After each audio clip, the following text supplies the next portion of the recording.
At isang masarap na naman na ulam.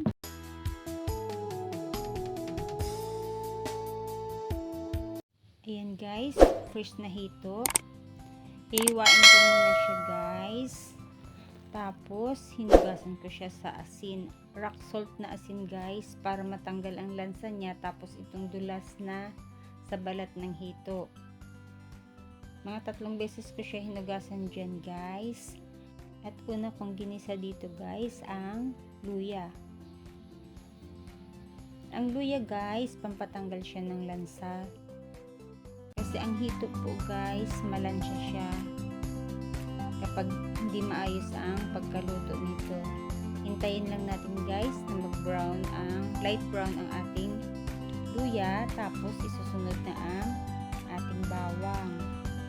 Hintayin lang natin din ito guys na mag-light brown para mas maganda ang kinalabasan ng ating luto.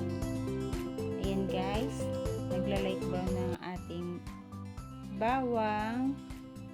At isusunod na din natin dito ang ating sibuyas guys.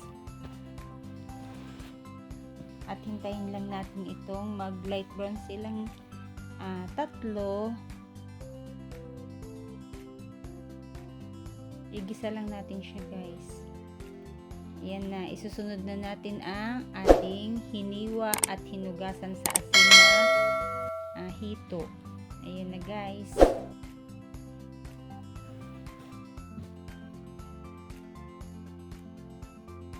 Hahaluin lang natin siya ng konti.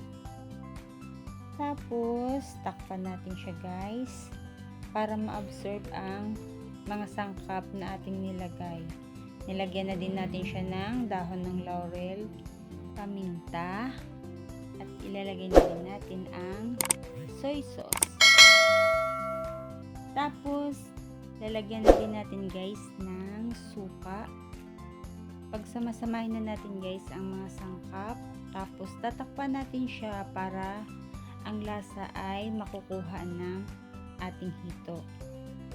Kapag kumulo na, ilalagay na natin ang ating pinakamasarap na creaming gata ng niyog. Hintayin lang natin guys na kumulo ulit ang gata ng niyog. Kapag kumulo na, lalagyan na natin siya ng seasoning. Optional lang siya guys.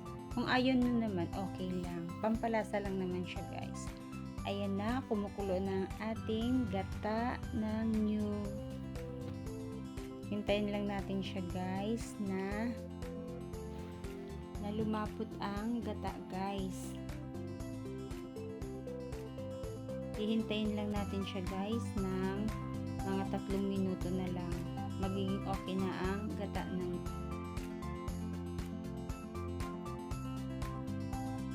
Ayan na guys, lumalapot na ang gata ng niyog. At naamoy ko na siya guys, sobrang bango. Naghahalo na itong mga sangkap na nilagay ko. Kaya ang sarap ng kumain guys, hindi na ako makapaghintay. Ang bango-bango niya na guys, ang sarap ng kumain. Mapapadami ang aking kain nito guys. Ayan, nilagay ko na din guys ang siling mahaba. Optional lang naman siya guys kapag ayaw nyo, okay lang naman guys. Pampabango lang naman ito ng ating niluluto, lalo na kapag ginataan. At ayun na guys, kakain na tayo. Happy tummy na naman.